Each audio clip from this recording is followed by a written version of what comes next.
Fashion,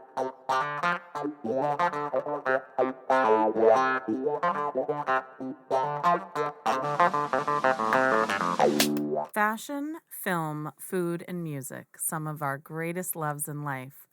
Welcome to Seems to Me with Cibeline Sariano and Steev Ricardo. What's up, man?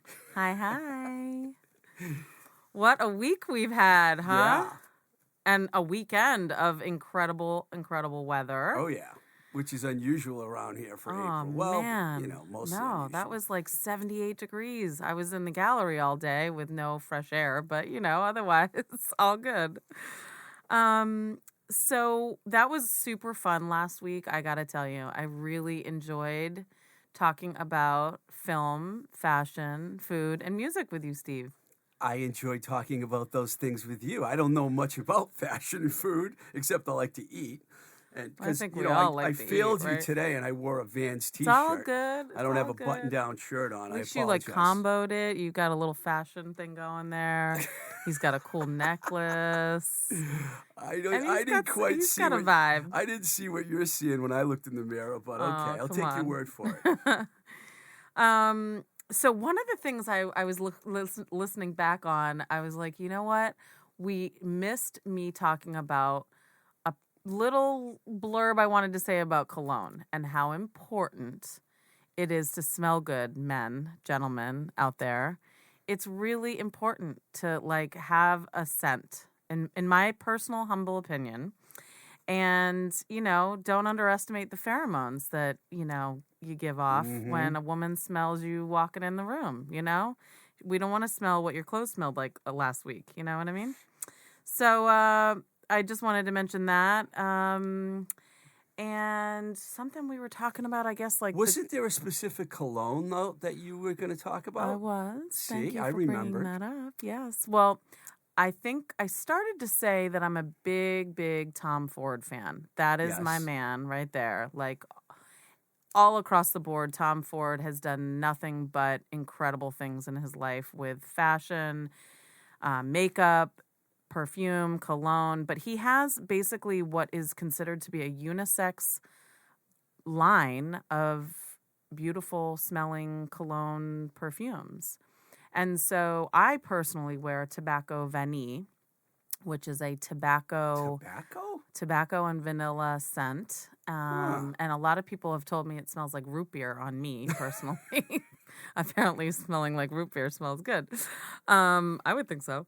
And, I'm a huge fan. It's not inexpensive. I will say it is definitely an investment. A very good investment. And his whole thing is that it's unisex. And I think that's really cool. I'd like to check that out. Absolutely. I mean, Tobacco Vanille Tobacco Vanille is how he pronounces it, but men can wear it, women can wear it. He has an Ode scent that is incredible. I don't know. Big fan of Tom Ford. I do agree with you with what you said about scent. It reminds me of one of my ex-girlfriends who wore Egyptian musk. There you go. You would always know when she was around. Right. I'd come home sometimes and I could smell that Egyptian musk in the hallway, and I'm like, Terry's here. Well, absolutely. It sparks a memory. I mean, I have aunts that wear some sort of...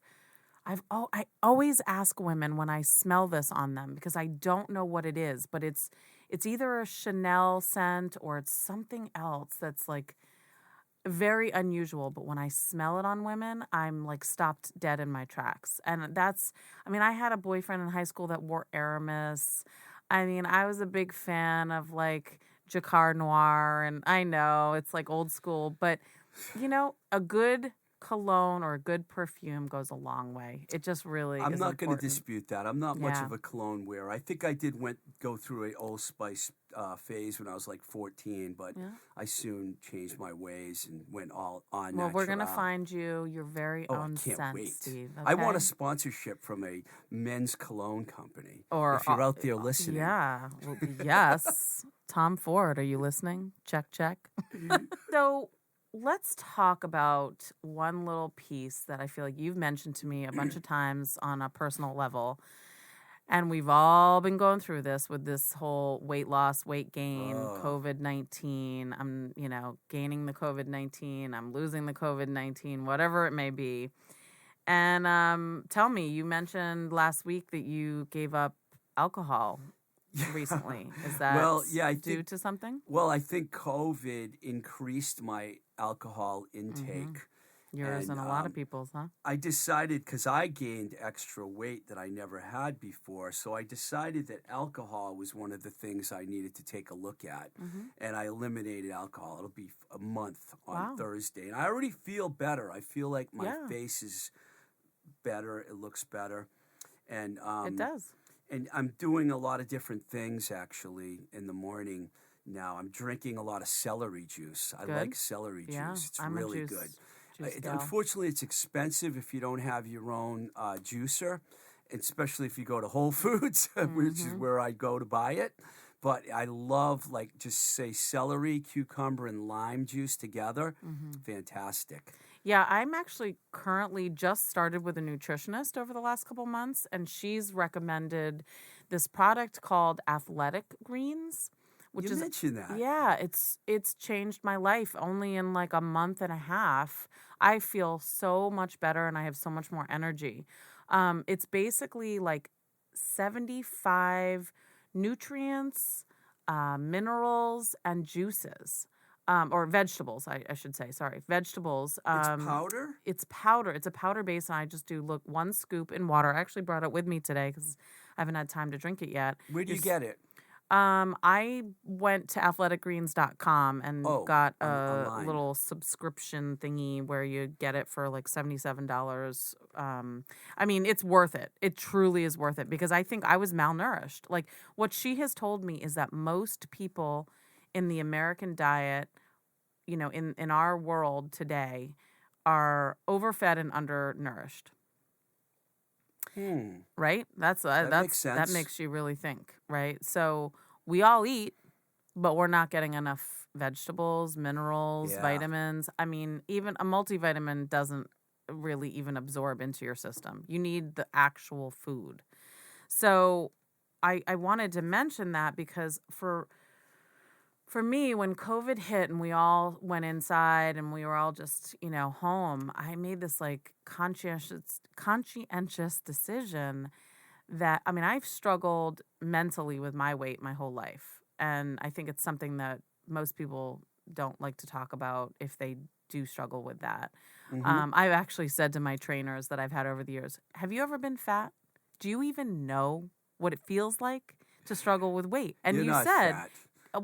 But okay, but we are what we are in our own head. It's hard to look in the mirror sometimes, You just said it. Yeah. I didn't see what you see in the mirror. That is a quintessential experience that most of us have, right? I would see it all the time in my boutique. Women would come in who were gorgeous at a size 14, and she'd see herself as this massive schlub, and she'd dress herself with a oversized shirt. And I'm like, we need to see your curves, lady, show me your curves. There's a lot of men out there that like a woman with curves, right? There is, as a matter of fact. Let's talk about that because I think so many women, we look at these goddamn magazines that showcase the twigs in the world. Now, there's a place for the twigs too.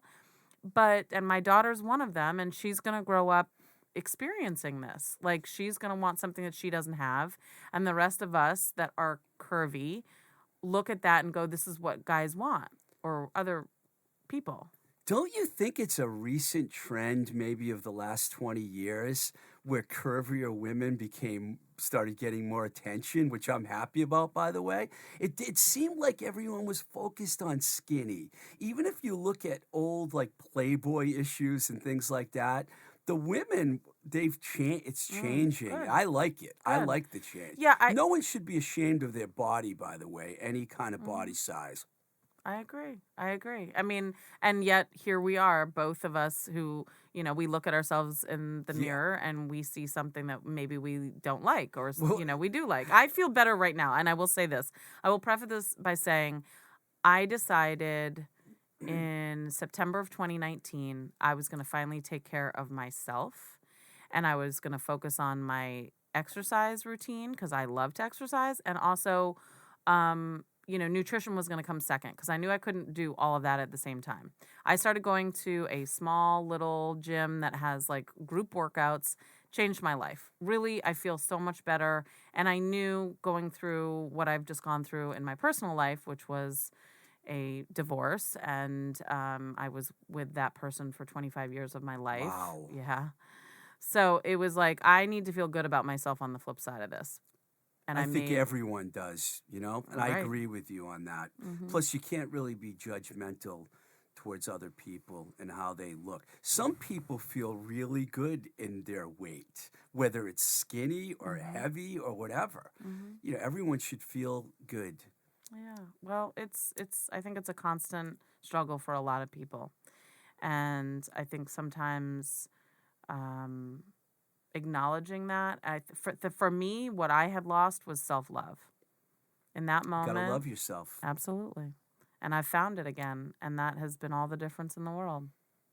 I'll still have a few extra pounds that I'd like to, move around, lose, whatever, carry with me, drop off at the airport, whatever. The only reason I brought this up with you is because I've always been kind of on the thin side, and then all of a sudden in the last year, it just imploded a little bit, like maybe extra 15, 20 pounds came out of, wine, and I started eating foods that I didn't eat a lot of because when you're alone a lot, and I was alone during COVID, I was just trying to get through the days, without losing my mind, Right, absolutely. I'm an emotional eater. That's what, if I'm not feeling good about myself, I like the crunch, that salty crunch. Mm-hmm. Seems like there's a whole show on eating. If you think about it, it's like a whole for show. For sure. Speaking of eating.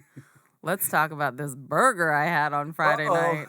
Holy moly. I know you don't eat meat, Steev, but let me tell you, I'm going to talk to my meat lovers out there.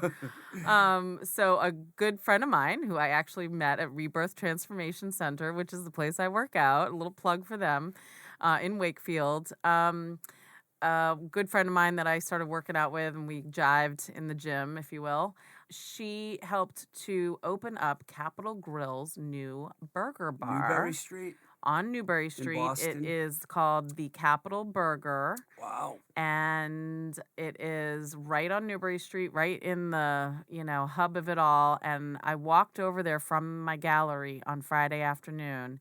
And it's a pretty long walk, isn't it? Yeah, well, it was a mile and that's it?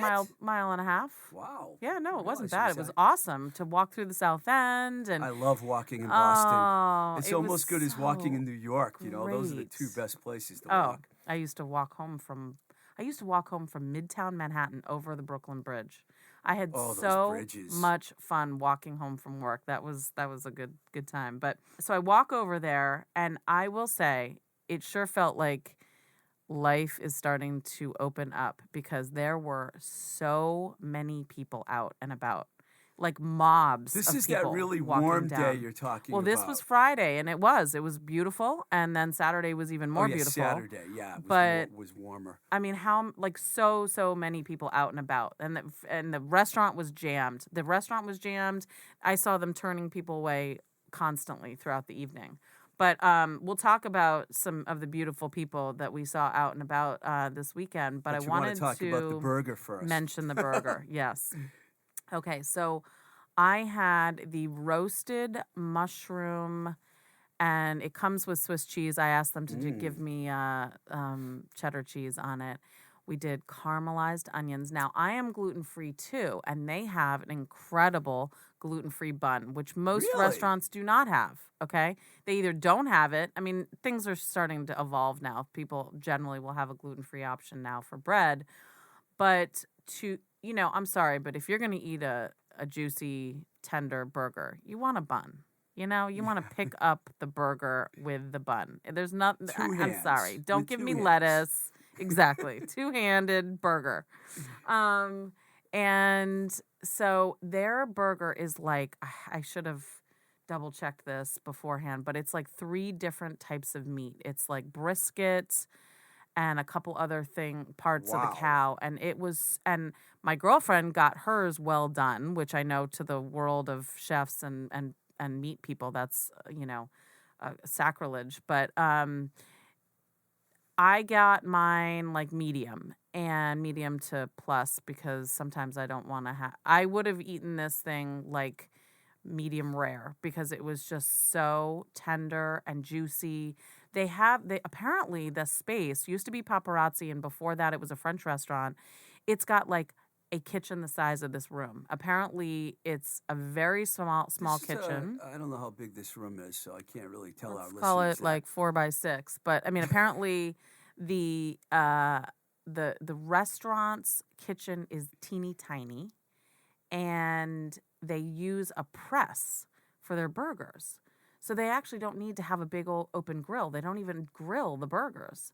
And let me tell you, this thing was cooked to perfection. Now, they have a few things to work out. They've only been open about a week and a half. We had some slow service. I had I'll give my shout out to my waitress. But in general, get down to the Capitol Burger in Boston. I highly recommend. You can create your own burger, too. I'm going to guess, because it's Newbury Street in Boston, that the burger was between $12 and $15. $16. 16? Well, 16. Newbury Street. But it's Capitol Grill. Yeah. I mean, let's talk, like, one of the best steakhouses around.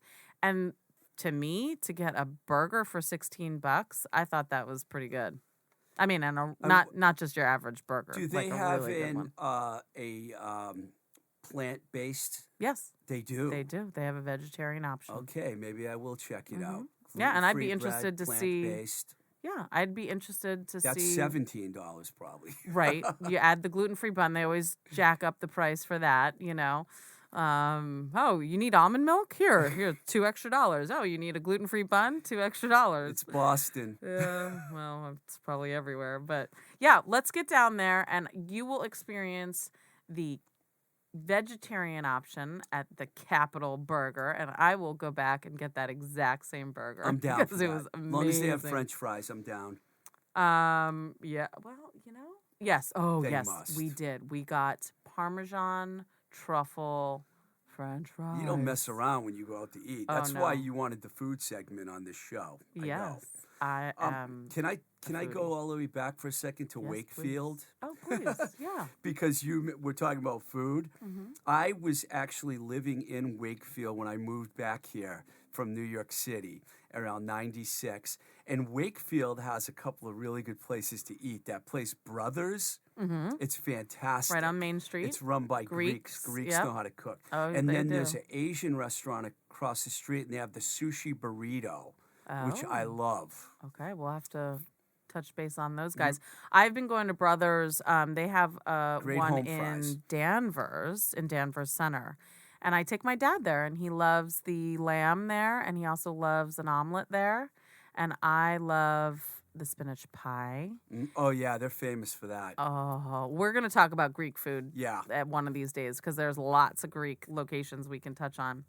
So you were mentioning that you were out and about on Saturday, and you noticed lots of sassy dressed ladies out there, huh? This is what I noticed. I think we're headed for the Summer of Love Part 2 because people have been so cooped up that I swear to you, I was driving around Cambridge and Somerville, and I saw some of the scantily dressed women I've seen in a long time. No bras, the shortest shorts ever. It was everywhere I went. I was almost driving off the road. I mean, for people in other parts of the country besides the northern parts, they don't understand that when April and May hits in New England, everyone's like, let's take our clothes off and go out. And now, because of COVID and there really wasn't a summer last year, we can only imagine. I know. I'd like to turn the clock back and be like, Summer 25. Of 69. Huh? Yes, exactly. Exactly. I did notice that. It was Summer really... of 69. No bras and a bunch of shorty shorts, yes. Huh? They had those like short track shorts. I saw a lot of those on, And it started when I went to Diesel Cafe to get my iced tea like I do whenever I'm in Somerville. And there was 10 girls standing out front and they were wearing Tufts basketball shirts. And I'm like, these are all like the Tufts basketball team, and they all had the same outfits on, like the track shorts and the like braless really tops. Tiny and I'm like, shorts. I love Somerville. Well, I agree with you. I think we didn't have a spring and summer that we were. I mean, I was in my house from like March until at least the end of June. Just in my own yard, waving to my neighbors as they walked through our cul-de-sac. It was a rough year. It was weird, so I get it. Like, I felt that same vibe, especially Friday night walking over there. I felt like even though everybody in the city truly does adhere to the wearing a mask while they walk the streets. Everyone was wearing a mask everywhere I went, unlike where I live out in the suburbs where they don't give a shit about anything. They just don't. It's a different world out there than Somerville. I think you'll get beat up if you don't have a mask on. I mean, I think the city, I sometimes pull my mask down a little bit so I can breathe as I'm walking, and you don't see people doing that. Everybody's got their fashionable masks on, and that we're gonna see like people matching their masks with their like shorts or something. Mike Nash, who engineers our show, built this studio, Voice Motel. He's got we have plexiglass in front of us right now. Oh yeah, I didn't. We're not just sitting here talking about nose to nose. We have a barrier around us. We're 6 feet. We're doing it right. We're 6 feet apart. So, would you say that? You noticed all these hot mamas out there. I would say they were all of age, by the way. Oh, were they? I'm sure they were. I was just gonna say, are you being an old man? I was just looking. Gawking. I'm just admiring the scenery. I didn't really think I was doing. I don't feel guilty about it. No, I love when this kind of thing happens. When there were some hot guys too, if you want to really get technical. I would say and they weren't wearing shirts, so for the women it's even better. You get to see this athletic young 26-year-old guy with no shirt on. That's I will say, Cambridge and Somerville. I am not ashamed to say that if a guy runs by me, with his shirt off and he's got a nice body, I am definitely going to take a double take. We better be careful. We're going to go from PG-13 to another rating really quickly here. So you had me do my homework this weekend and this past week, which was we are covering one of our classic favorites, Almost Famous. Yeah. Featuring...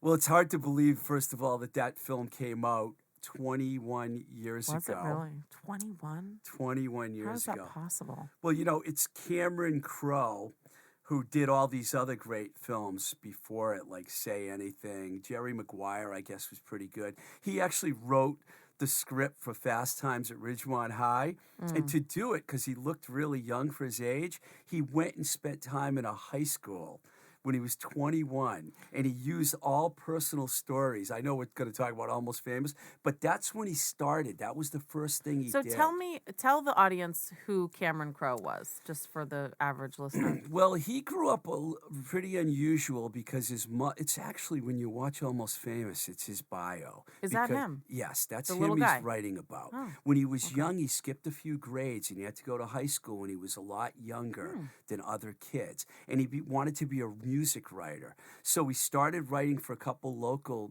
papers, and then he met Lester Bangs from Cream Magazine, and that escalated to the point where he was on tour. He was going to go on tour checking out some bands, and he ran into the band Stillwater. And when he met them, he loved them because they had this group of Band-Aids, like groupies, what they call themselves, Band-Aids, that started following him. He's only like 15 at the time, mind you. And Ben Fontoris, who was the editor of Rolling Stone, read some of his stuff and liked it. So he said, why don't you do a story on Stillwater? Go on the road for them. Don't let them pay for anything. So he goes on the road for Stillwater. In real life, it was the Allman Brothers band that he went out with. He also spent time with Zeppelin on the road. So he knew about the 16-year-old girls that were coming to all the shows and hanging out with the bands. That's I what didn't Almost know Famous exactly is about. who Stillwater was supposed to be. They're a fictional band. And then who? Okay, so that was the Allman Brothers? Here's the story. He interviewed Greg Allman, and Greg Allman didn't like what he said. He felt he was being, quote, too honest, just like Stillwater said, and he wouldn't let Rolling Stone release the story. And then finally, a few weeks later, Greg Allman, after peer pressure, he said, okay, to Rolling Stone, you can put it out. And then Cameron Crowe, the writer, was born. Wow. And he ended up doing a lot of cover stories. I have a copy of Rolling Stone. It's worth a lot of money. Cameron Crowe's cover story on Led Zeppelin. They purposely gave him all the bands that they didn't like. The guys at Rolling Stone didn't like Led Zeppelin. They were known for bashing Led Zeppelin. Cream, too. I don't know. You have to ask Jan Wenner and Ben Fontoris that question. I love Philip Seymour Hoffman, first of all. He plays Lester Bangs. I love that character. I love his setup with the, his albums and what he's wearing. And, I mean, first of all, like, R.I.P. Philip Seymour Hoffman, because what a, loss for us in the world of film. But I really enjoyed their dialogue. I really enjoyed that relationship. I think, to me, that was one of the best relationships of the whole movie, is this mentor, that Cameron gets. And, I guess I never, shame on me, but I guess I didn't really know that Almost Famous was a true story. Like, I thought it was just a great... It's true about the path, but it's fictional too, because although So did Penny Lane exist? There must have been a Penny Lane. I don't know if that was her name, but the one interesting thing about it is he had two real rock stars around him: his wife, Nancy Wilson, now ex-wife from Heart, and Peter Frampton was the musical consultant. Peter Frampton actually has two cameos in the film. He plays Humble Pie's tour manager, which is funny because he was in Humble Pie. Oh, so he's playing poker with them in that scene? Yeah, that scene, and I was going to bring this up. Yeah, that scene. Something I want to bring up about the film is I love the opening sequence when they show all the ticket stubs, hotel pens, keys, backstage passes, and then the hotels that get mentioned in the film. The one where the poker place was going on is the Elliott Hotel in Boston. They also talk about the Rock and Roll Hyatt Hotel. You want to hear something crazy? I've stayed in all four of these hotels. The Rock and Roll Hyatt on Sunset, Elliott Hotel in Boston, Slingo's in Cleveland, and my favorite, the Gramercy Park Hotel in New York, with a big scene at the end. Where she's Quaalude overdose. She's actually in a different hotel, but the band's staying at the Gramercy Park Hotel. I see. And she's at the Hyatt. She was warned not to go to New York because Russell's wife, Russell Hammond, the guitar player in the film, Billy Crudup, he was great. Gorgeous. His real wife, in the film actually is showing up. And they tell Penny Lane, you have to stay away. You can't come. But, of course, she doesn't. That's so I said to this when we walked in today, Almost Famous, for me, when I first saw it and then to see it again, it's the music, it's the the mother-son relationship. Sister, too. And the sister. Yeah. But that, like, she just loves her kids so much, Frances and she's pushing them McDormand. away, and it's like, I know women who do that to their kids, and I've seen it.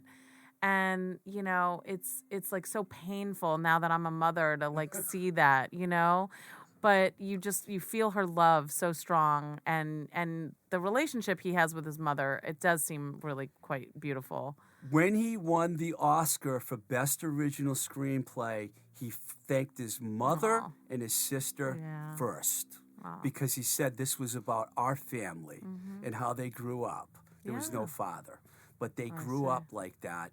And San Diego. He ended up living in San Diego a lot. They shot a bunch of the film in San Diego, the beginning scenes when he was in school. Love San Diego. It's my favorite place. The one scene that I have to mention involving the sister is when the sister says, screw this, and she bolts. But she tells him, I left you a gift under your bed. And he goes under his bed, and all the albums are there. And Tommy by The Who, she left a note.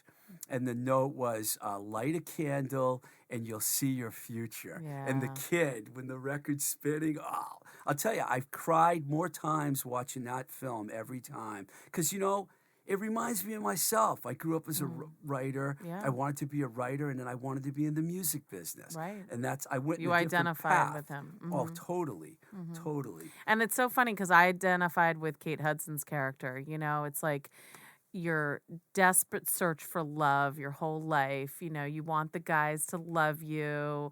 You're like, I was always into music. I dated a guy that was like a rocker, you know, that mystique guitarist. I totally get that, you know, obsession with the guitarist because we've talked about, we've talked about Luther Dickinson. We've talked about, you know, Derek Trucks. Gary Clark Jr. Gary Clark Jr., of course. I mean, Prince. Oh, God, we will do a whole episode on Prince and my love of Prince. But, you know, I felt sad about watching her because she tries to show this tough exterior, like she's a badass and she's the Band-Aid and she's just there to inspire the musicians and give the blowjobs or whatever it is that they do.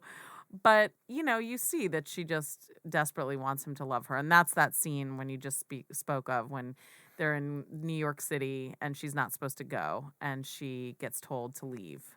Yeah, they really loved guys in the bands. Firuza Balk, I thought, was amazing. Sapphire. Yes. There's the one scene love her. where she's making fun of the new groupies, the new Band-Aids that come in, and she goes, they don't know what it's like when you love a band so much that you love the music. It's just all about loving the music. Yeah, and that's so good in that film. And I loved every scene that she was in. Like when she opens the backstage door and she does the Zeppelin thing, you know, it's like, you know. The conversation she has with his mother when she picks up in the hotel room, you know, she's like, your son, you know, don't worry about him. Meanwhile, it's like, who's bringing in the pot and who's doing this? And I don't know. I agree. Like there's so many pieces to the movie. What else? What did you think of? So you and I talked about the music. And that was going to be a big thing that you showcased today.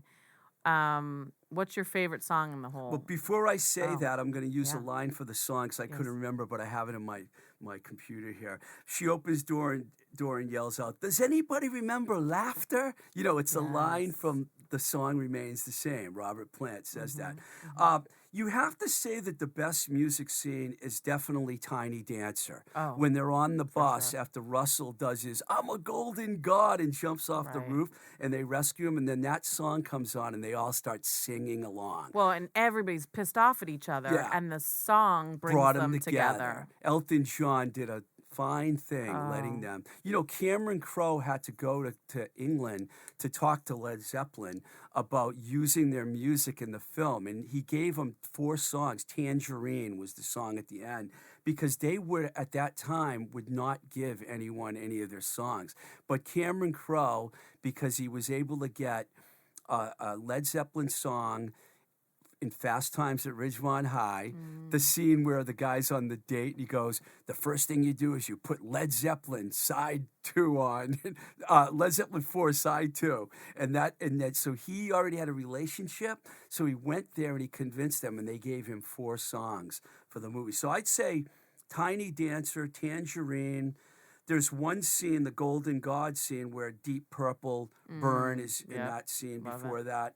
And I'm scrolling down here. Those are the most prevalent ones. Well, I will say that I don't think I knew the song Tiny Dancer until that movie. Really?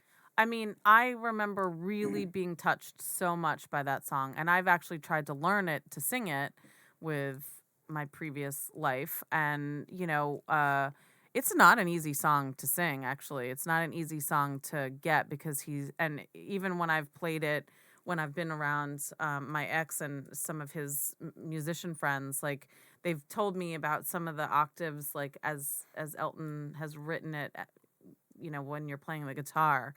But I sing it at, you know, volume 11 when I'm by myself in my car, of course.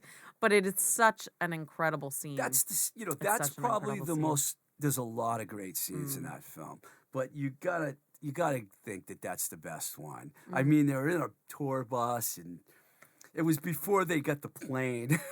And then it went downhill after that. I got to mention 2 great guest appearances in the film because I didn't even realize the first time that I watched the film when they brought in the new manager. And I didn't know that, where did I put that in here? Jimmy Fallon. Jimmy Fallon plays Dennis Hope, their new manager. And the other one that you might not have noticed, you remember when he gets shocked in Tempe, Arizona, and the promoter's chasing the bus? It's Mark Maron. Oh, I didn't know. Okay. It took me a couple times to figure that out. Same thing with Jimmy. Why can't I remember his last name? Fallon. Yeah. Oh, I love Jimmy Did you Fallon. know that was him right away? Because I didn't. Yeah. I didn't. When I watched last night, yes. I didn't remember that he was in it, from when I first saw it. But so there's that one scene when they're walking into the hotel and there's just people everywhere and it's like music madness. The Rock and Roll Hyatt on Sunset. Is that what that was? Yes. And there's a guy like dressed like Bowie, and then there's like Bowie's going into the. That's Cleveland. There's in one Alice Cooper or supposedly there in Cleveland, David Bowie. They show him going in the elevator. Yeah, right. That's the scene. And then is that the scene where they're going upstairs and they're walking by all the rooms where people are, jamming out. And then there's that scene where a guy and a girl are playing. I'm so happy you brought that up because you're not going to believe what I'm going to tell you. I signed Elaine Summers, who's the girl, to a publishing deal at Third Stone Music. Pete Droge is her husband. They're still together. That was them. Because they live up in Seattle. And, Cameron Crowe and Nancy Wilson, they've all, like Singles, the movie Singles he worked on. That. Mm-hmm. They love that Seattle music scene, and they're always bringing people in. So it's so funny because literally when I watched that, I was like, "Is that like supposed to be Neil Young or something?" Because I couldn't tell who it was, but I knew obviously it was a. I knew them, but most people didn't know who it was. That it was Pete Droge, who was kind of a Tom Petty. Okay. Kind of I was very gonna say, Tom Petty-ish. what does he sing? You know the movie Beautiful Girls with Matt Dillon? It's based in Minnesota. Yeah. Mm-hmm. The theme song is Pete Droge, Beautiful Girls. Beautiful Girls. I can't believe I remember one of his songs. Thank you if you listen out there, Pete. Good job, Steve. Elaine and I you get paid today. Elaine and I are still in touch with each other, and that's her singing with him. Cool. When he stops, and then they have to drag him away. I love that. When the kid's walking down the hall.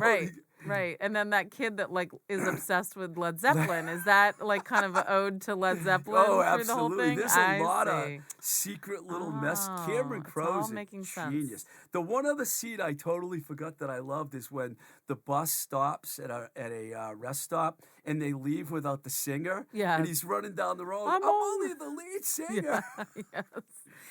But so did that really happen with the Allman Brothers, that kind of relationship where... The part about not releasing the tape did happen because Greg Allman... But I think most bands would have that issue where the lead guy wants to be the lead guy and the front of every album and that sort of thing. And the rest of them are kind of behind the scenes. Like that to me was one of the biggest themes that stuck out was that they had this constant, oil and water feeling between the two of those characters, Yeah, it was a volatile relationship. The lead singer versus the sexy guitarist. Jeff Beebe and Russell Hammond. Yeah. Had a volatile, because it used to be the Jeff Beebe band. It was. And then they became Stillwater. And then the T-shirt scene, when he's in focus and the other three guys are out of focus. I mean, that's a big thing to happen to a band. Your looks are becoming a problem. Right. I can quote so many things. But so funny to me because I think that Jeff Beebe and the character that played him, the actor that played him, is handsome. He's very handsome. There's nothing not handsome about him. They weren't an ugly band.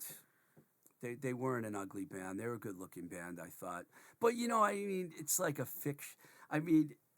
Cameron Crowe pulled everything out of his bag. Because if you look at his history of bands, films, okay, we got Fast Times, you got Jerry Maguire, you got Singles, and you got Almost Famous. Those are probably would you say Almost Famous is the best one? And I certainly loved Singles out of that mix and Fast Times at Ridgemont High. To me, they're all great. They're classics. Most people would say Jerry Maguire, because Tom Cruise, No.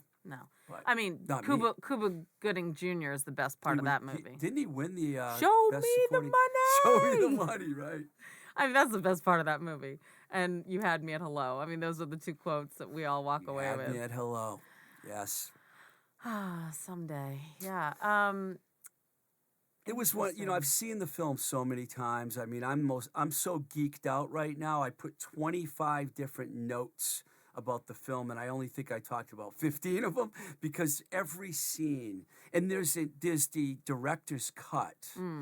I'm interested to see it's that called next. Untitled. You gotta see that. It's an it. extra 30 minutes, wow. And there's extended conversations between with Lester Bangs, who's my favorite music writer ever, by the way, from Cream magazine. When I was a kid, Cream was my magazine. Okay, so let's talk about that because I noticed that, and I'm a big Eric Clapton fan, and I'm a big Cream fan of Eric Clapton, but.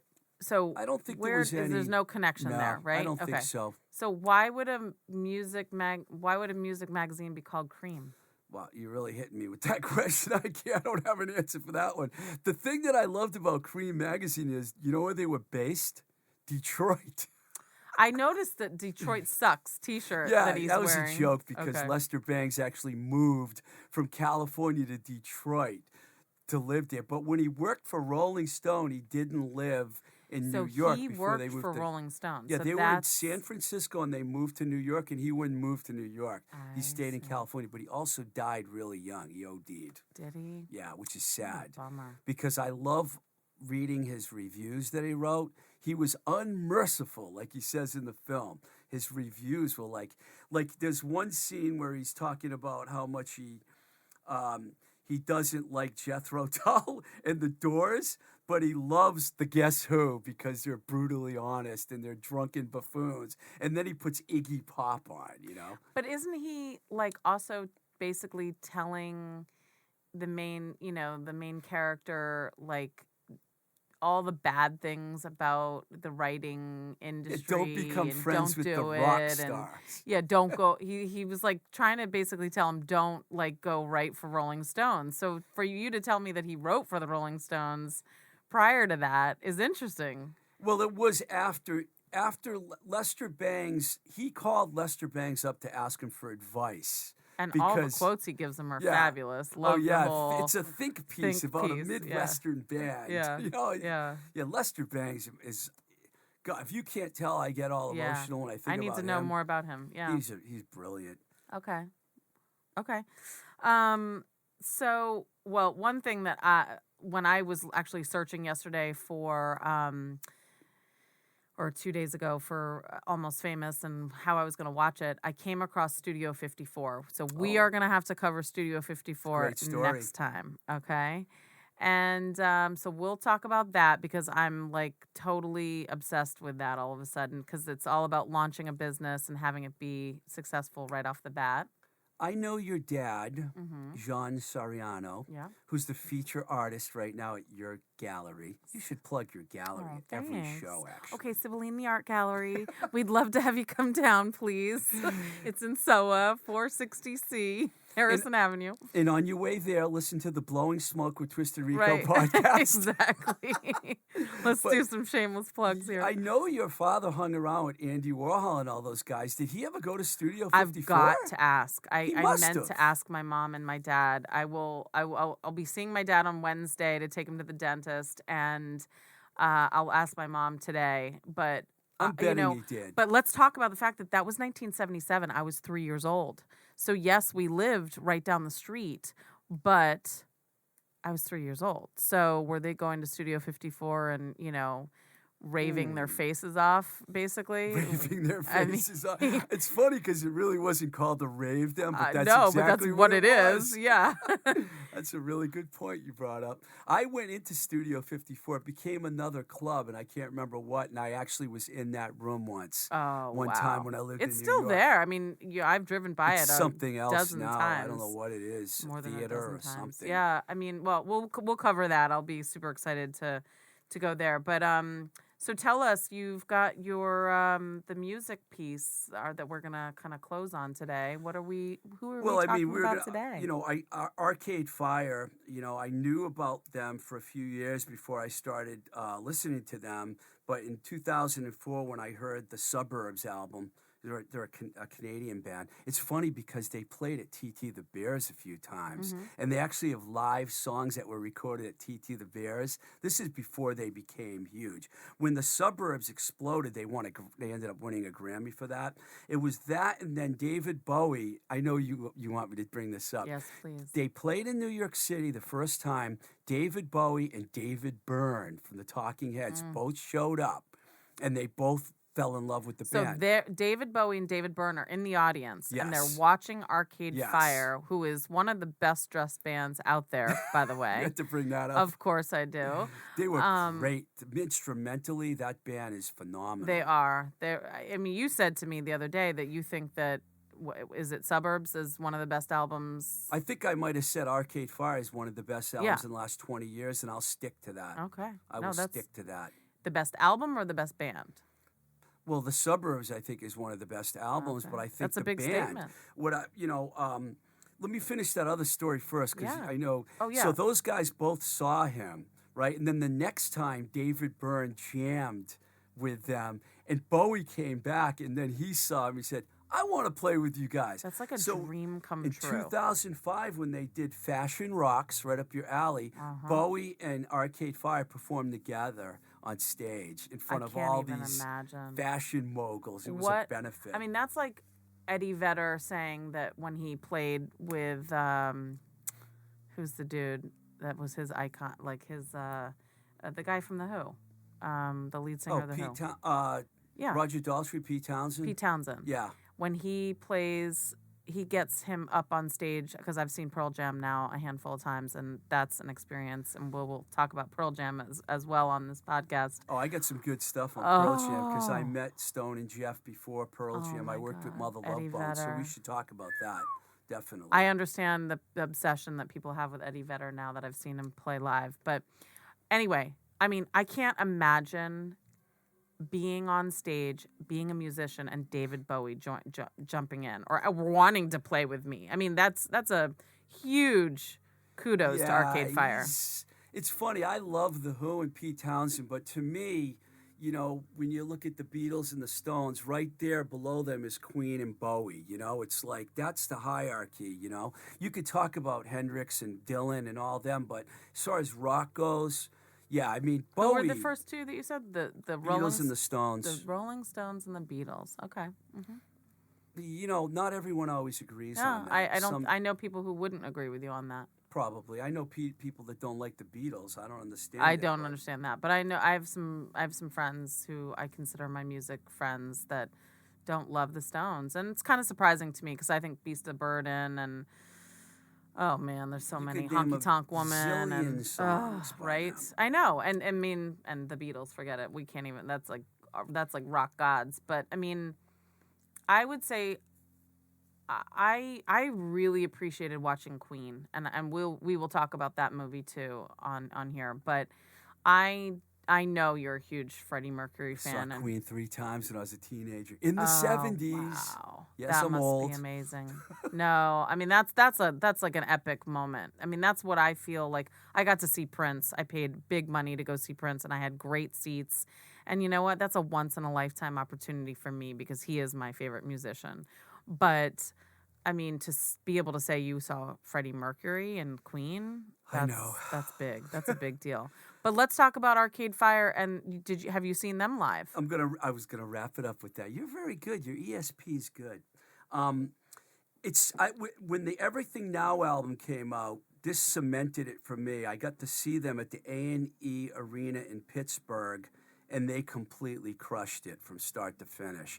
They, first of all, there was 6,000 venue. It was a small venue, but Pittsburgh is a small city, compared to Boston and New York and Philly and L.A., all of them. Pittsburgh's not a big city. Right. And they walked through the crowd to get to the stage. It was an outdoor venue. I love it when bands do when that happened, I was like, okay, this is already really cool. And then they just blew me away. Mm-hmm. And after that, I was like, this band's one of the best bands. What I loved about them is in the first 4 songs, 4 different people played bass. They were all switching drums, bass, keyboards, guitar. They're a really, really talented band. It's not typically my style, Although, you know, when I you know, think I was about kind of surprised when you said that to me about I know them. a lot of people are when I tell them that, but they are heavily influenced by Bowie, and I just basically said Bowie's at my top 4 of all time. That you know? I get. So, I mean, yeah, Arcade Fire, I can't wait for their next record. Awesome. I Need to. I thought I had seen them live at the House of Blues, and I'm pretty sure I now got that confused with Kings of Leon. Could that be true? It could be. I'm like embarrassed to say that. But then I'm like, no, I saw Arcade Fire. You saw a lot of people, though. One thing I know about you is you've been to a lot of shows. I have. I used to go to shows every night, but for someone that wasn't in the industry like you, you've blown my mind with how many bands you've told me you've seen. Mm-hmm. I mean, you saw Gary Clark Jr. 3 times or something. I'm like, what? Who's in just the last, 5 years. That's impressive, right I would have seen him a lot more if I had known there were shows. That I like stalk his tour page just so I could. I can't wait till you're a stylist. Oh God! Well, that would be my dream come true. All right. Well, I mean, I love that. I love what we covered today. I'm really excited to be part of this podcast with you, and you know, music. And I mean, as you can see, music is a big piece of my life. I know it's a big piece of your life. Absolutely. But, you know, music inspires art. It inspires creativity. It inspires food, films, fashion. I mean, it all is. I mean, look at Bowie. Intertwined. You know, we were talking about him. He's one of the most fashionable people R.I.P. Was one of the most fashionable people in the world. And what was he? His wife. A rock star. Mm-hmm. Yeah. He married a model. I mean, and he was bisexual. Yes. So there's a couple books out that I would I don't know the authors' names, but I've read a couple books where they go into detail. He didn't have any. It didn't matter if it was a man or a woman, whoever it was, if he had a thing, he slept with them. Basically, he slept with a lot of people. It's all in the book. That's why we're gonna cover Studio 54, because I feel like that's such a piece of that whole scene in New York City. Was like men, women, you know, heterosexual, homosexual, music lovers, models, foodies. They're all coming together and going to Studio 54. So we'll wrap it up with that, and we will talk about Studio 54 and that whole music, fashion, like food, because one of the 2 guys that opened up Studio 54 was promoting restaurants, and his buddy was the lawyer, and they went to Syracuse University, by the way. I knew Syracuse would come up. Throw it in there. You want me to give the email out? Yes, please. Yeah, it's I'll try to get it right this time. It seems to me, seamstomecssr@gmail.com. You think they got it? I would say that was pretty clear. I'll do it again. Seams, SEAMSTOMECSSR@gmail.com. So thank you once again for joining us. Steve Ricardo, Cibeline Sariano, signing off with Seems to Me, the greatest loves in life: food, film, fashion, and music.